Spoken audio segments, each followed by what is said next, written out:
We're joined by the man who guided Sheffield United into the Premier League this season, Paul Heckingbottom. Another text, big thanks to Hecky from Scouse Mark. Brought the Blades back together when things looked bleak last season. All the best in whatever the new role is. Time to talk, Paul, about a man you managed during your time at Leeds. Oh, it is. Kalvin Phillips is getting sent off here for West Ham. It's a second yellow card in the space of 5 minutes for Kalvin Phillips. Doing fine, been training really well. I think the sending off was really close to being harsh. Can't emphasise how important it is. You can play as many training games as you want. You need at least 6 games to get up to some sort of speed, and he's been out for a long time, Phillips. He needs to play football. Kalvin Phillips probably owes it to himself going into that dressing room that he's in the absolute best condition. He looks way off the pace even at West Ham. So that tells you that he's not, I know he hasn't played much football, but he's not in the peak physical condition that he probably should be in. Is he a Premier League player? Kalvin Phillips? Yeah. Oh, I think Why so. do you say that? Because I think he did terrific for You know how England. many games? That's When he- for England. Yeah. England play Mickey Mouse games most of the time. I would imagine that Kalvin would have been told a few times that we need you to sharpen up a little bit. You need to. We don't think you're operating at your absolute maximum, and we think maybe you're carrying a bit of timber. Yeah, I'm sorry. Once in years is not bad. But I'm so sorry. I apologize to him. I do apologize. So I'm sorry. If it was to try to achieve a turnaround in him, I think it's had the opposite effect. I think, as he said, he's totally knocked his confidence. Well, everybody has got something to say about Kalvin Phillips, haven't they? I just love listening to Graham, the Mickey Mouse games that England are playing. Yeah, you know what he means, don't you? Though? Yeah, I do. Because, you know, I do. The standard internationally, even when you're playing a competitive game, isn't the same quality as the Premier League, generally speaking. Yeah. But I mean, hindsight's a great thing, obviously, Paul. But was that move to Manchester City a mistake? I think there's only Kalvin can answer that, but would anyone turn that down? You wouldn't. No chance. The form he'd been in, the way he'd been playing. I also go back to the relationship with Bielsa and Guardiola. There's obviously a big conversation there, so Pep would have known exactly what he was getting and a great reference. So yeah, he would have had all the confidence that it was going to be successful. But I think now was the right time for him to go out and play. He's got to go and play. And this is a process he's got to go through. You can't miss 12 months, 18 months of regular football and then all of a sudden be wanting to be at the top of your game. I don't think there's any doubt, and I've listened to some of the comments there, I don't think he's ever going to hit the ground running. When I say hit the ground running, he's not going to be at peak form because of the lack of match practice. How important is that, and how much pressure? Because I'm looking at him just now, Paul, I think there's an awful lot of pressure on his own personal performances now. Forget about getting back in Gareth's squad and things like that. He has got to start performing for West Ham United. Yeah, 100%. And the pressure shifts when you're playing. So there would have been conversations and talk around Kalvin when he's not in the team at Manchester City, but there's no pressure on his performance when you're not playing. Does that make sense? All of a sudden now the spotlight's on, so the conversations are still there, but the spotlight's on, and now you've got to perform. But the only way you can do it, like say, he's on the pitch. He's got the opportunity now.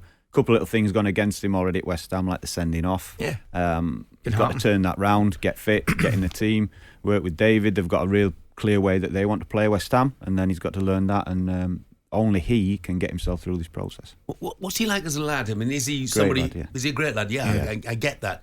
Having seen interviews, but in terms of confidence levels, is he a confident boy, or does he suffer from little troughs of lack of confidence? I think everyone wants nice things said about him, don't they? And I remember when I went in at Leeds, him and Ronaldo Vieira, 2 young boys who'd come through the system, were probably the first time they got a little bit of stick from the home crowd, because local boys usually get a little bit protected. But he came through that. So this is the same type of thing. His performances, I'd seen him through the youth team, so I knew what player he was. He's gone on above and beyond what I thought, with the way that when Leeds got promoted to the Premier League and he was a 6 and he was dropping in to play one of the centre-backs, that really suited him. And his game went to another level, and he's got to fall back on that, where he's been performing for England. He's been the player of the year for England, I'm sure he has, and when involved in major tournaments, so he's been right at the top, and his levels can be there. Now it's about getting there consistently, and like I said, when you've not played for 12, 18 months regularly, it is a process. I'll tell you another player I want to ask you about, one that's not been out his own headlines recently, Ivan Toney, a player he had. Now I really like him, and you and I were speaking effectively off air. I wouldn't say the art of out and out centre forward play is dying, but certainly when you look at teams like Arsenal, who seem to be handling it extremely well. I was one of the advocates to say Arsenal should probably go and get somebody like Ivan Toney. Listen, they're doing fairly well in terms of goal scoring without him, but tell him about him as a player when you had him.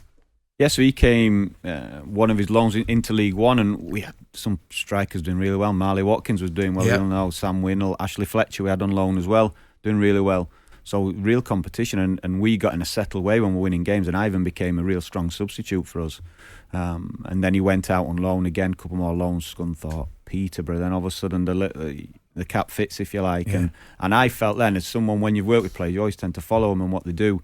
And all of a sudden I felt he realised what he was good at, and then got a taste for what he was good at, and he became more aggressive, realised his physicality, his strength, his power, and actually enjoyed playing up against the centre-backs more when we speak about number 9s.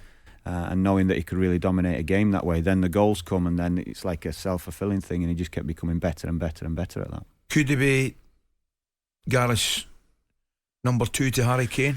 I think so. Competition, Watkins, Wilson, players like that. Different player, so there's another string to his bow. And like I said, I think when the ball's in the box, I watch him, he does come alive. We tend to see a lot, you mentioned Arsenal, a lot of their players arrive late in the box, and maybe it is easier to find that space when you come in late, but to be a 9, as you know, and live in the box and then be able to find space while you're already in there is a different skill altogether, and I think he's got that. Other end of the pitch, Aaron Ramsdale, I think, was with you at Sheffield, wasn't he? Yeah. What would your advice be to him now, bearing in mind that he's not getting a game at Arsenal? He'll want to play. Everybody wants to play. I think he just signed a new contract, hadn't he, down there as well? So, he'll want to play, but he'll want to win. He's professional. He's a good lad. Again, he'll be trying to get in the England squad. So he'll want to play, but he wants to win trophies as well. And they're in good position in a couple of competitions where he'll want to win trophies. What happens then at the end of the season, it'll be down to him. But at the minute, it's obvious Ray's the number 1. Were you surprised by that they brought in another keeper? No, because he hadn't really done anything wrong. No, he hadn't. He hadn't. So from his point of view, he hadn't. And people would talk about how well he was playing. But if Mikel wants another goalkeeper, and that one really suits his eye, he's going to do it. They're trying to win. It's just harsh on Ramos. But because it's so apparent he's number 1, it doesn't really matter what Ramos does. He's relying on Ray and not to perform. And he probably won't like being in that situation. On AM, on DAB, via the talkSPORT app, and on your smart speaker. talkSPORT.